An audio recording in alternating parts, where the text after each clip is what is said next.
अवधूत चिंतन श्री गुरुदेव दत्त. अवधूत चिंतन पुष्प 11. वक्रतुंड महाकाय सूर्यकोटी समप्रभ निर्विघ्नं कुरु मे देव सर्वकार्येषु सर्वदा. ओम गंगणपतये नमः. अंगारकी चतुर्थीचं विशेष काय महत्त्व आहे ते आज आपण पाहूया. जे मंगळवारी संकष्टी चतुर्थी अंगारकी म्हणून का संबोधली जाते याबाबतची उपयुक्त माहिती आपण जाणून घ्या.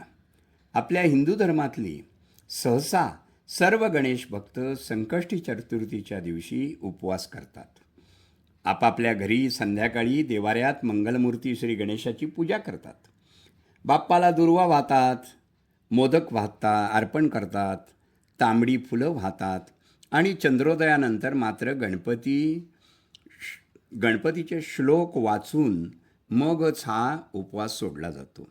त्या दिवशी गणपती अथर्वशीर्षाची आवर्तनंसुद्धा केली जातात. परंतु ही संकष्टी जेव्हा मंगळवारी येते तेव्हा तिला अंगारकी चतुर्थी म्हणून संबोधलं जातं. या मागची कथाही तितकीच रंजक आहे.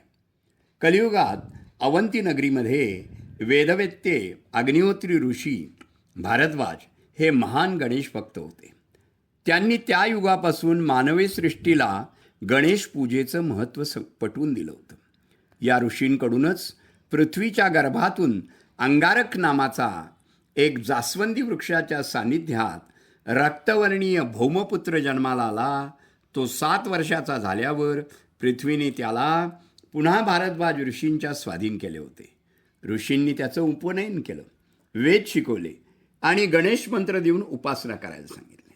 त्यानंतर हा मुलगा अरण्यात गेला. त्यानं 1,000 वर्ष तप करून गणेशाला प्रसन्न करून घेतलं आणि हाच तो दिवस होता मंगळवारी आलेला संकष्टी चतुर्थीचा. स्वर्गात राहून अमृत प्राशन करायचा आणि त्रैलोक्यात विख्यात व्हायचे वरदान त्याने प्रसन्न झालेल्या गणेशाकडे मागितलं.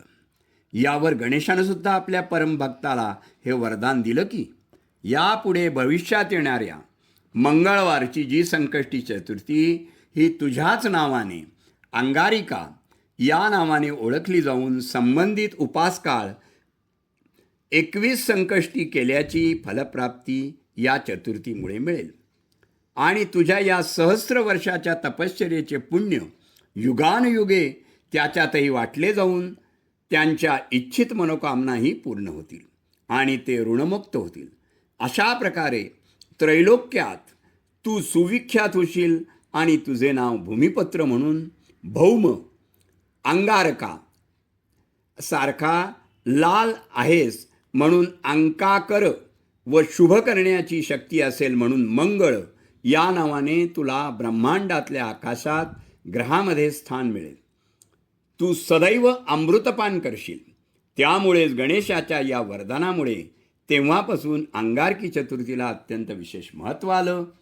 म्हणून ज्या गणेश भक्तांना प्रतिमासी येणाऱ्या संकष्टी चतुर्थीचं व्रत किंवा उपवास करणे जमत नसल्यास अशांनी अंगारकी मात्र न विसरता व न चुकता आवर्जून करावी की त्यामुळे 21 संकष्टी केल्याची फलश्रुती नक्कीच लाभणार आहे असं वेदवचन आहे.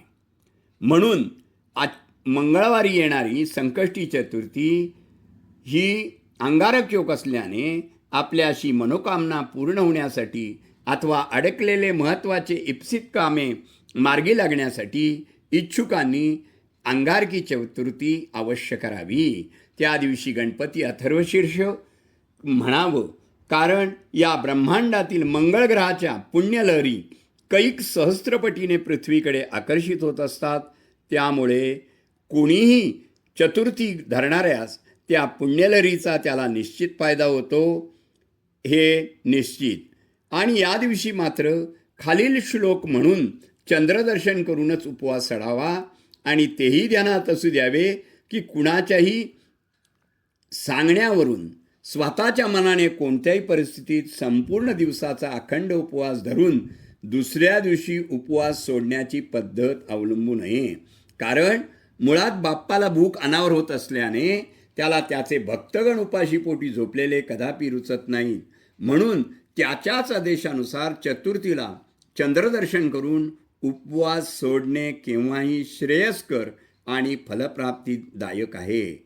बाप्पा विघ्नहर्ता आहे आणि वरदमूर्ती आहे. शुभं भवतु, शुभं भवतु, शुभं भवतु.